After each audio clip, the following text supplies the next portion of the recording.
Fraud எல்லாத்தையும் இப்படியே fraud பண்ணி கடைசியில் மயில வாழ்க்கையில் சுடுதண்ணியை ஊற்றிட்டில, அவ்வளோதான் முடிஞ்சது போ உன் கதை. இந்தா உனக்கு தரேன் ப்ரூஃபு. நீ வாங்கின நகை, கவரிங் நகை, எங்கே வாங்கினேன், எவ்வளவுக்கு வாங்கினேன், என்றைக்கு வாங்கினேன், எவ்வளவு ரிசிப்ட் கொடுத்தாங்க, எல்லாத்தையும் என்னை வச்சுக்கிறேன். அந்த நகையும் அந்த அடையாளமும் இங்கே இருக்கிற நகையும் பார்த்துக்கலாமா அப்படின்னு மீனாக போட்டு குண்டை போட்டு தலையில் வந்துட்டு எரிமலையை வெடிச்சு விட்ட மாதிரி பண்ணிடுறாங்க. அப்படிங்கிறது தான் அடுத்து நடக்க போகிற ட்விஸ்ட்டு. ஏன்னா நம்மளாம் நினச்சிக்கிட்டு இருந்தால் அவங்கள வந்துட்டு விட்டுருவாங்க வெளியே அப்படின்னு நினச்சோம். ஆனால் இன்றைக்கி பார்த்தீங்கன்னா வந்துட்டு போகிறாங்க, போயிட்டு வாக்குமூலம் கொடுக்குறாங்க நம்ம மேடம். அதில் இப்போ விட்னஸ் ஸ்டாண்டில் நின்று பாக்கியா சொல்கிறாங்க வந்துட்டு, நாங்கள் வந்துட்டு கல்யாணம் முடிச்சு கொடுத்தோம், நல்ல இடத்துல வாழ்வாங்க, கடை இருக்குது அப்படின்னு தான் முடிச்சு கொடுத்தோம். ஆனால் அங்கே போனாக்க தான் தெரியுது, ராலில் இப்போ 4 மணிக்கு இருந்துச்சு, ராத்திரி 11 மணி வரைக்கும் எல்லாத்துக்கும் உழைச்சி கொட்டணும், சாப்பாடு போடணும், அதில் வந்து நல்லாவே வச்சுக்கிறதில்ல. மாப்பிள்ளை எப்போ பார்த்தாலும் அடி மடி மாடு மாதிரி அடிச்சுக்கிட்டு இருப்பார்.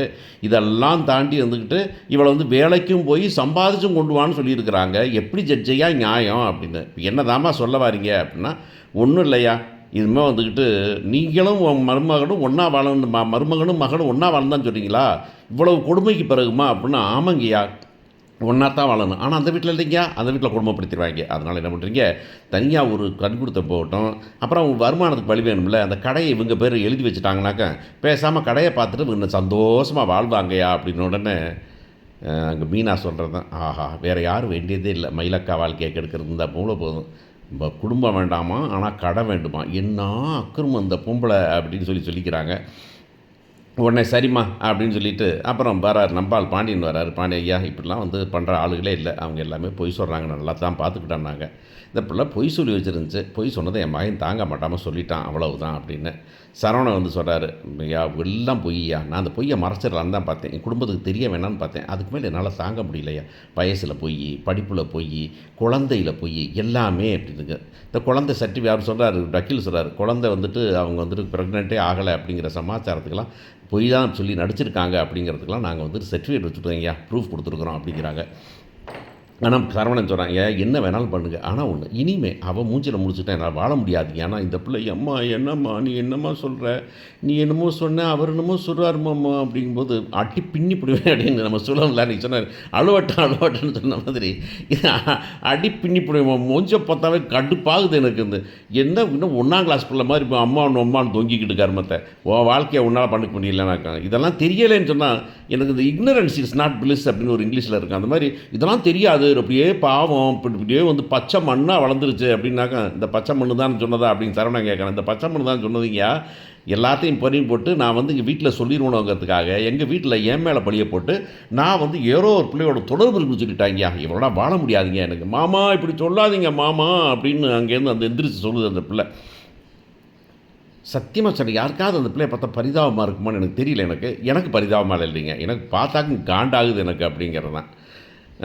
சரி எப்படி இவங்க டைரக்டர் என்ன பண்ணுறான்னு தெரியாது, அது இப்படி வேணாலும் உங்களை சேர்த்து விட்ருவார். ஆனால் நம்ம வந்து நம்மளை பொறுத்தவரையில் இந்த பொண்ணு வந்துக்கிட்டு 10 பைசா பிரயோஜனம் இல்லை அப்படிங்கிறது தான். ஆக்சுவலாக அந்த பிள்ளை ரொம்ப நல்ல பிள்ளை, ஆனால் ஒன்று இந்த பொய்களை மறைச்சிருந்தால் ரொம்ப நல்லா இருந்திருக்கும் அப்படிங்கிறது தான். நல்ல பிள்ளைனாக்கா, அதாவது குடும்பத்தில் வேற ஒன்றும் பிரச்சனை பண்ணுறதில்ல, வம்புழுக்கிறதில்ல, அவங்க அம்மா தூண்டிட்டா மட்டும்தான் அப்படிங்கிறது தான். ஆனால் அதுக்காக வந்துட்டு கூட வச்சுக்க முடியுமா நம்ம அப்படிங்கிறது தான்.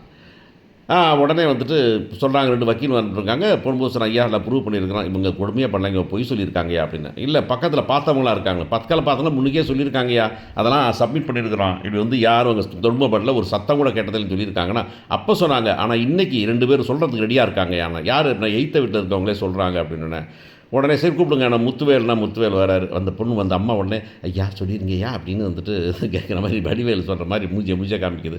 இவர் வழக்கமாக நம்பால் எக்ஸ்பிரஷன் காமிக்குவார். நேராக வராரு, சொல்லுங்கள் சார் வந்துட்டு அவங்க எவ்வளோ கொடுமை பண்ணாங்க அப்படின்னு சொல்லுங்கள் அப்படின்னு சொன்ன உடனே, கொடுமை பண்ணாதானே கொடுமை பண்ணி சொல்கிறதுக்கு அப்பெல்லாம் கொடுமையே நடக்கலையே ஐயா, 8th வீடு தான் எங்கள் வீடு, எங்கள் வீட்டில் பேசினா அங்கே கேட்கும், அங்கே பேசினா இங்கே கேட்கும். என்றைக்குமே இந்த மாதிரி ஒரு சண்டை சச்சரவு தகராறு சத்தம் கூச்சல் குழப்பம் இதெல்லாம் நடந்ததே இல்லைங்கய்யா. என் தங்கச்சி வீடு தான் 8th எங்களுக்கு அவங்களுக்கு பேச்சுவார்த்தை இல்லை தான். ஆனால் ஒன்று, நாங்கள் பேசுகிறது அங்கே கேட்கும், அங்கே நடக்கிறது எங்களுக்கு தெரியும். அப்படி பார்க்க போனால் அப்படி ஒன்றும் நடந்ததே இல்லையா, என் தங்கச்சி ஃபேமிலி அப்படி மோசமான குடும்பம் இல்லையா அப்படின்றாரு. இந்த அம்மா புசுக்குன்னு போயிடுது, இவங்கெல்லாம் ஷாக் ஆகி நிற்கிறாங்க. உடனே வந்துட்டு அங்கே போய் சொன்னால் அங்கே வந்துட்டு சக்திவேல் வந்து அதெல்லாம் முடியாது, இவங்க இப்போ வரும்போது உடனே வந்து பொய் சொல்ல சொன்னாங்கய்யா அப்படின்னு சொல்லி போகிறாரு. உடனே வந்து இவங்க வேறு வழி இல்லை, ஜாமீனை கொடுத்துட்டாங்க. ஜாமீனை கொடுத்தோன்னே சரின்னு கிளம்பிட்டாங்க. ஆனால் வெளியே வந்தோடனே கேட்குறாங்க அவங்க அப்பாக்கிட்ட, மீனா அப்பாட்ட என்ன சொல்கிறாங்கன்னா, அவங்க வந்து நகையெல்லாம் கொடுத்துட சொல்கிறாங்க. நகையை தான் நான் தூக்கி மூஞ்சியில் எரிஞ்சிடலாம் அப்படின்னு அந்த பிள்ளை, அக்கா அந்த நகை உண்மை இன்னும் சொல்லலையாக்கா, இப்போ சொல்லிடுவோம்க்கான்னு கூட சொல்லலை. அடுத்த நாள் என்ன பண்ணுது, வீட்டுக்கு போகிறாங்க. வீட்டுக்கு போய் நகையெல்லாம் எடுத்துகிட்டு வராங்க. நகையெல்லாம் எடுத்துகிட்டு வந்து கையில் வைக்கிறாங்க. கையில் வச்சாக்க இந்த பிள்ளை இப்போ சொல்கிறதா வேண்டாமானாக்க மீனா சொல்கிறாங்க, சொல்லிவிடுவோம். ராஜேஸ்வரம் சொல்லிடுறாங்க. இல்லை, மீனா சொல்கிறாங்க, ஏன் சொல்லிக்கிட்டு, அவங்களே அவங்க மேலே தப்பு தெரியக்கூடாதான் பண்ணியிருக்கிறாங்க. இப்போ அந்த 80 பவுனையும் அப்படியே தூக்கி கொண்டு போய் கொடுத்தோம்னாக்கா அவங்க நகையை பையை கொடுத்தா அவங்க வாங்கிப்பாங்க அப்படின்னு. சரி, அப்படின்னா ஒன்றும் பிரச்சனை இல்லை. அப்புறம் நமக்கே அதை போய் தேவையில்லாமல் இப்போ சொல்லிக்கிட்டு அப்படின்னு இந்த பிள்ளைய சொல்லிடுதுங்க. இந்த முட்டாளுக்குத்தனமாக இருக்கும். அப்படி தான் பண்ணுங்க ரெண்டுமே சேர்ந்து. கடைசியில் அங்கே நகையை கொடுக்கலாம் வாங்கினா, இல்லைம்மா நான் போலீஸ் ஸ்டேஷனில் வந்து நகையை வாங்கிக்கலாம் அப்படின்னு சொல்ல போகுதுங்க. போலீஸ் ஸ்டேஷன் நகை வாங்கிக்கிறேன் அப்படின்னு அந்த அம்மா சொல்ல போகுது. எதுக்கு போலீஸ் ஸ்டேஷன் நகையை வாங்குது அம்மா அப்படின்னா, ஒரு சாட்சி வேணும்ல அப்படின்னு. போலீஸ்காரவங்க முன்னாடியே பையை திறந்து இப்போ வந்து பார்த்துட்டு, ஐயோ ஐயோ ஐயோ ஐயோ என்ன, ஐயோ இந்த நகையெல்லாம் பாருங்கம்மா இது எல்லாம் நகையை தங்க நகையெல்லாம் மாற்றி கவரிங்க வச்சுட்டாங்கம்மா அப்படின்னு.